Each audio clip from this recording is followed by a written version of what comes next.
Once upon a time, there was a curious young scientist named Lily who loved exploring the world through her magical microscope. One day, while examining a drop of pond water, something extraordinary happened. Lily found herself shrinking smaller and smaller until she was tiny enough to enter the microscopic world.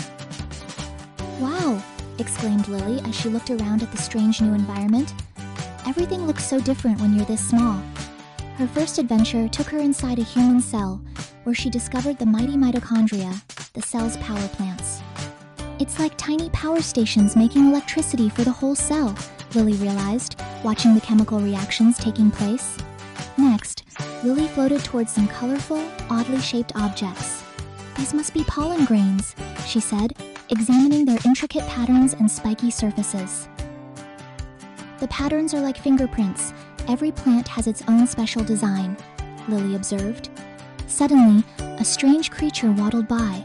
It looked like a tiny bear with 8 legs and a plump body. "Hello there, what are you?" asked Lily.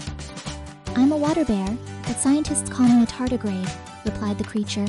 "I can survive almost anywhere, boiling water, freezing ice, even outer space." As Lily's adventure came to an end, she began growing back to her normal size.